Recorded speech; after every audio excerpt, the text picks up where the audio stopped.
তো হোমি, যেমনটা আমরা আগের পর্বে দেখেছিলাম, লিজাং এর সোল তার সাথে সাথে তার ড্রাগনও বেরিয়ে আসে। ওই ড্রাগন নিজেকে স্যাক্রিফাইস করে তার এনার্জি লিজাংকে দেয়। তো ও লিজাং সেই এনার্জি দিয়ে লিজাং হানপিং এর ব্রোকেন মেরিডিয়ান্স ঠিক করে দেয়। হানপিং লিজাংকে রিভাইভ করার জন্য জুলাং সিটিতে যেতে থাকে। ঠিক তখনই তার সামনে একটা মেয়ে এসে পড়ে। তার হাত থেকে পড়ে যাওয়া ব্যাসলাইট থেকে অনেক এনার্জি বের হতে থাকে, যেটা কিনা লিজাং অ্যাবজর্ব করতে থাকে। তারপরে এপিসোডের শুরুতে আমরা লিজাংকে দেখতে পাই, যে কিনা এখনো ওই ব্যাসলাইটের এনার্জি অ্যাবজর্ব করতে থাকে। এটা থেকে ওমে মানে লো লিং বলতে থাকে যেন ও আমার ব্যাসলাইটের এনার্জি অ্যাবজর্ব করছে। সে তার ব্যাসলাইট হাসিল করতে যেতে চায়, তো হানপিং বাধা দেয়। হানপিং বলতে থাকে যেন এই ব্যাসলাইট যতটা মূল্য আমি তোমাকে দিয়ে দেবো, সে আমার বন্ধুকে রিভাইভ করতে পারে। এটা শুনে ওমে বলতে থাকে যেন এটা আমার সেক্টরের সব থেকে দামি ট্রেজার, এটা তো আমি তোমাকে দিতে পারবো না। তার ব্যাসলাইট নেওয়ার জন্য লিজাং এর দিকে যেতে থাকে, তো হানপিং সিরিয়াস হয়ে যায়। লিজাং ওখানে থাকা কাঠ উঠিয়ে নেয় এবং ওই মেয়ের দিকে থ্রো করে দেয়। লোসিং সেটা ডস করে একটা বোর্ডের ওপর জাম্প দেয়। হানপিংও সেখানে চলে আসে।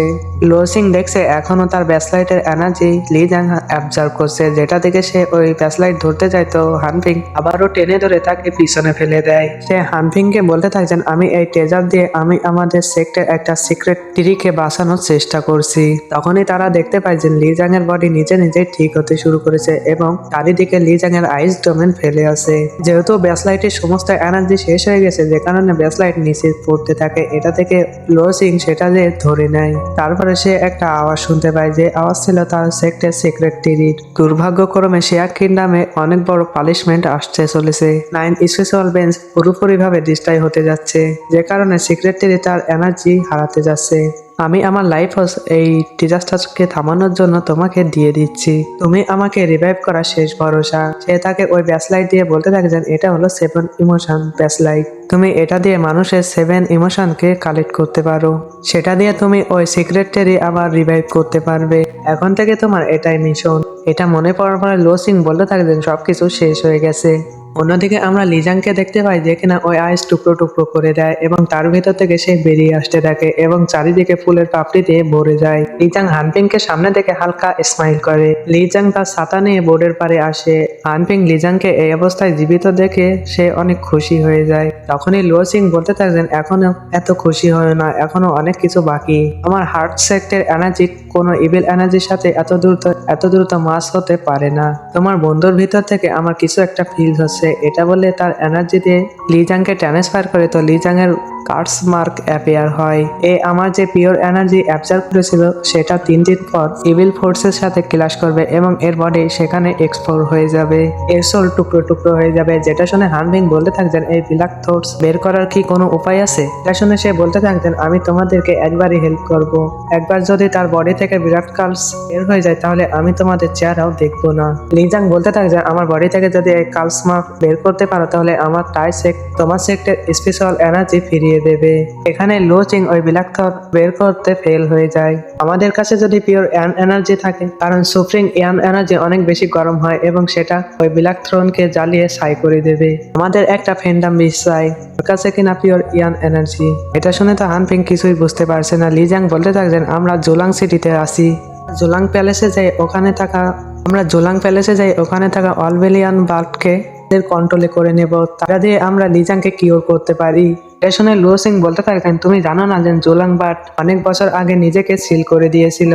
জোলাং কিং তার প্যালেসের ভিতরে তাকে সিল করে রেখেছে। কিন্তু আমার কাছে একটা প্ল্যানিং আছে। কালকে নিউ ইয়ার, আর প্যালেসে থাকা সমস্ত গার্ড প্রোটেকশনের জন্য সিটিতে থাকবে, এ কারণে সেখানে কম সিপাহি থাকবে। এই সুযোগে আমরা ওই 1 মিলিয়ন বাটকে চুরি করতে পারি। যেহেতু আমরা 3 জনই একই সিচুয়েশনের ভিতরে আছি, যে কারণে আমরা 3 জন মিলে এই কাজ করব। তোমাদের কি সাহস আছে আমার সাথে যাওয়ার জন্য? এটা বলে এই সিন এখানে কাট হয়ে যায়। পরের সিনে আমরা দেখতে পাই সিটিতে অনেক আতশবাজি ফুটছে, কারণ নিউ ইয়ার সবাই সেলিব্রেট করছে। হানপিং এবং লিজাং এই সবকিছু দূরে দাঁড়িয়ে দেখছিল।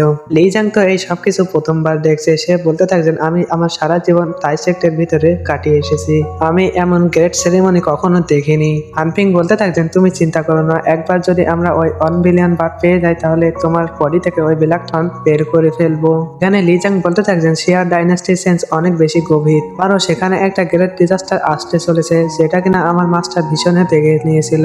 9 সিটির ভিতরে 9 গ্রেট ডিজাস্টার আসতে চলেছে। আমার মাস্টার আমাকে এই মিশন দিয়েছে আমি যাতে সাধারণ মানুষের জীবন বাঁচাতে পারি। লিজাং বলতে থাকছেন তুমি বলো তুমি এত চুপচাপ কেন? তো হানপিং বলতে থাকছেন লিজাং তুমি আমার বন্ধু, আমি তোমার কাছ থেকে কোনো কিছু লুকাতে চাই না। আমি গ্রেট শিয়ান ডাইনেস্টির ক্রাউন প্রিন্স। এ শুনে লিজাং অবাক হয়ে বলতে থাকছেন তুমি ক্রাউন প্রিন্স তাহলে এখানে ওখানে ঘুরে বেড়াচ্ছ কেন? হানপিং বলে আমি শেন ডাইনেস্টি থেকে পালিয়ে এসেছি। তুমি জানো আমার নাম ইউশেন বুপু কেন? লিজাং না বলে তো হানপিং বলতে থাকছেন হানপিং তার স্টোরি শোনাতে থাকে। আমার মাদার ইউশন কিংডম থেকে বিলং করে এবং আমার ফাদার শেন কিংডম থেকে বিলং করে। আমার ভালোভাবে মনে আছে পাস্টে শেন ডাইনেস্টির গ্র্যান্ড মাস্টার ড্রাগন নকিল স্নেল ইউজ করে শেন ডাইনেস্টিকে সারপ্রাইজ করার চেষ্টা করেছিল যাতে তারা এই বড় ডিজাস্টার থেকে নিজেদেরকে বাঁচাতে পারে। ইউশন কিংডম কারো কাছে মাথা নত করে না, যে কারণে গ্রেট শিয়া ডাইনেস্টি তাদের সৈন্য পাঠায়, তারা সবাইকে মেরে ফেলেছিল এমনকি আমার বাবা মাকেও। এই কারণে আমি শিয়া কিংডমের নতুন রুলার হতে চাই না, আমি শেন কিংডমের নতুন কিং হতে চাই না যারা কিনা ওই শিয়া কিংডমের আন্ডারে কাজ করে। এখানে তোমাদের একটা বিষয় ক্লিয়ার করে দিই যেটা হয়তো তোমাদের প্রথম পর্বে মাথার উপর দিয়ে চলে গিয়েছিল। এখানে শিয়া কিংডমের আন্ডারে শেন কিংডম কাজ করে, অন্যদিকে ইউশন কিংডম কারোর কাছে মাথা নত করে না, যে কারণে শিয়া কিংডম তাদের উপর আক্রমণ করে দেয়। লিজাং এর ফাদার তার মায়ের কিংডমকে বাঁচানোর জন্য সেই ব্যাটেলে অংশগ্রহণ করে, যেহেতু শেন কিংডমের রাজা মানে ইউশনের দাদা তার গ্র্যান্ডফাদারের বারণ করা সত্ত্বেও তার ফাদার তার মায়ের কিংডমকে বাঁচানোর জন্য সেই ব্যাটেলে অংশগ্রহণ করে, তাদেরকে সাহায্য করতে গিয়েছিল, যে কারণে ওই ব্যাটেলে তার দাদা কোনো সাহায্য পাঠায়নি। যে কারণে হানপিং তার দাদার প্রতি রাগ করে তার কিংডম ছেড়ে চলে এসেছে। তারপরের কাহিনী তো তোমরা জানো। প্রেজেন্ট টাইমে হানপিং বলতে থাকছেন আমি যদি আমার বডি থেকে ড্রাগন নকিল স্নেল বের করে ফেলি তাহলে আমি ডার্ক বিস্ট সমান করতে পারবো, তখন এই 1 বিলিয়ন বার্ডের প্রয়োজন পড়বে না। লিজাং বলতে থাকছেন আমি তোমার দুঃখ বুঝতে পারছি, তুমি একসময় অবশ্যই ডার্ক বিস্ট সমান করতে পারবে। এমন এক সময় আসবে যখন তুমি গ্রেট শিয়া কিংডমের সামনে দাঁড়িয়ে তাদের সাথে লড়াই করবে।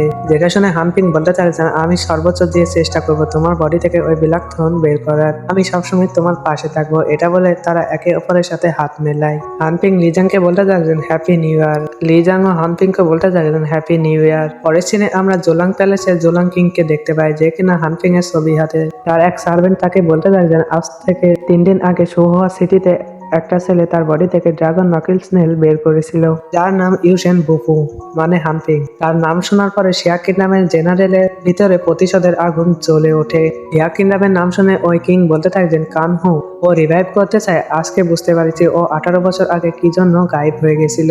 তখনই আরেকজন এসে বলতে থাকছেন মাস্টার আপনাকে যে কাহিনী বলা হয়েছে সেটা অর্ধেক সত্য আর অর্ধেক মিথ্যা। ওই হানপিং আবার শেন কিংডমের গ্র্যান্ডসন, তার ফাদারের নাম কংশেন। আমার তো বিশ্বাসই হয় না 18 বছর আগে ওই বাচ্চা সার্ভাইভ করে গেছে, তাকে মারার জন্য কানহু প্রিজন থেকে বের হয়ে গেছে। 18 বছর ধরে না জানি সে কতগুলো টর্চার সহ্য করে আসছে, তার ভিতরে তো বদলার আগুন দাও দাও করে চলছে। সে যদি একবার ওই ছেলেকে পেয়ে যায় তাহলে তার হাড়গড় আলাদা করে দেবে। সে তার সার্ভেন্টকে জিজ্ঞাসা করে বলো সে এখন কোথায়, তো তার সার্ভেন্ট বলতে থাকছেন সে জোলাং সিটির বর্ডারে রয়েছে। যেটা শুনে জোলাং প্যালেসের কিং বলতে থাকবেন তাকে ধরে আমার প্যালেসে নিয়ে আসো। তারপরে আমরা রাতেন সিং দেখতে পাই যেখানে কিনা হানপিং লিজাং এবং জুওলিং একসাথে মিলে ওই প্যালেসে চুরি করে যাওয়ার চেষ্টা করতে থাকে।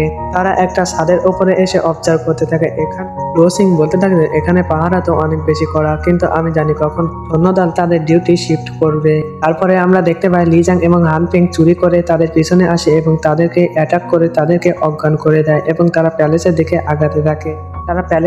আগাতে থাকে। ঠিক তখনই এই সবকিছু একটা ক্রোবাট দেখে নেয় এবং এই সকল ইনফরমেশন নিয়ে একটা মিস্ট্রিয়াস ওয়ারিয়ারের কাছে দিয়ে দেয়। সাথে সে হানপিং এর ছবি থেকে বুঝে যায় যে এটাই সেই ছেলে। সে এই ইনফরমেশন নিয়ে ওখান থেকে চলে যায়। হানপিং তার বন্ধুদের সাথে ওই প্যালেসের ভিতরে যায়, তো ও প্যালেস তো খালি। হানপিং বুঝতে পারে এখানে কিছু ট্র্যাপ আছে, ওখানকার ফ্লোর কেঁপে ওঠে, তো হানপিং তাদেরকে পিছনে নিয়ে আসে। তখনই আমরা দেখতে পাই ওখানে থাকা একটা মেকানিজম স্ট্রাকচার অ্যাক্টিভেট হয়ে যায় আর আশেপাশে আমরা কিছু লাভা মনস্টার দেখতে পাই, যেটা দেখে ওর মেয়ে বলতে থাকতে মনে হয় এটা এখানকার গার্ডিয়ান। তারা চলে যেতে থাকে, তো হানপিং বলতে থাকতেন একবার যেহেতু আমরা এসে গেছি তাহলে আমরা ফিরে যাব না। এটা বলার সাথে এপিসোড এখানেই শেষ হয়ে যায়। Thank you for watching.